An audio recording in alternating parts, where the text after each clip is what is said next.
ಮೊದಲು ಗ್ರಾಮ ವಾಸ್ತವ್ಯ ಮಾಡ್ತಿದ್ರು. ಯಾವ ಪುರುಷಾರ್ಥಕ್ಕೋಸ್ಕರ ಮಾಡ್ತಿದ್ರೋ ಗೊತ್ತಿಲ್ಲ. ಯಾವ ಗ್ರಾಮವನ್ನು ಉದ್ಧಾರ ಮಾಡಿಲ್ಲ. ಗ್ರಾಮ ವಾಸ್ತವ್ಯ ಮಾಡಿ ಅಂತ ಕೆಲಸಗಳನ್ನ ಯೋಚನೆ ಮಾಡಿ ಅಂತಂದ್ರೆ ಇಲ್ಲಿ ಹೋರಾಟಗಾರನ ತಡೆಯುವಂತ ಕೆಲಸ ಮಾಡ್ತಾ ಇದ್ದಾರೆ.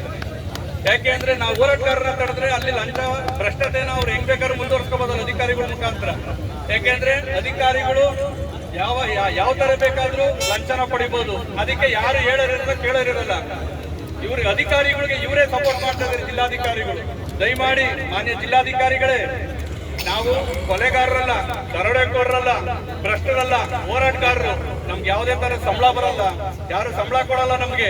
ಇವತ್ತು ಎಲ್ಲರೂ ಸಹ ತಮ್ಮ ಕೆಲಸನ ಬಿಟ್ಟು ಮನೆ ಮಠ ಬಿಟ್ಟು ಇಲ್ಲಿ ಬಂದು ಹೋರಾಟ ಮಾಡ್ತಾ ಇದೀವಿ ಅಂದ್ರೆ ಅದು ಒಂದು ಒಳ್ಳೇದಕ್ಕೋಸ್ಕರ ಅಂತ ನೀವು ಅರ್ಥ ಮಾಡ್ಕೋಬೇಕು. ಸುಮ್ನೆ ನೀವು ಸುಮ್ನೆ 144 ಸೆಕ್ಷನ್ ಜಾರಿ ಮಾಡಿ ರೈತರನ್ನ, ಕನ್ನಡ ಬರೋ ಹೋರಾಟಗಾರರನ್ನ, ದಲಿತರನ್ನ ತಡೆದು ಹೋರಾಟನ ನಿಲ್ಲಿಸಿ ನಾವೇನೋ ಹಣ ಮಾಡಬಹುದು, ಲಂಚ ಪಡಿಬಹುದು, ಭ್ರಷ್ಟತೆನ ಹೊಂದಬಹುದು ಅಂತಂದ್ರೆ ಅದು ನಿಮ್ಮ ಅವಿವೇಕಿತನ. ದಯಮಾಡಿ ಈ ಕೂಡಲೇ ನಡೀರಿ. ತಾಲೂಕು ಆಫೀಸಲ್ಲಿ ಎಷ್ಟು ಭ್ರಷ್ಟತೆ ನಡೀತಾರೆ ನೋಡಿ.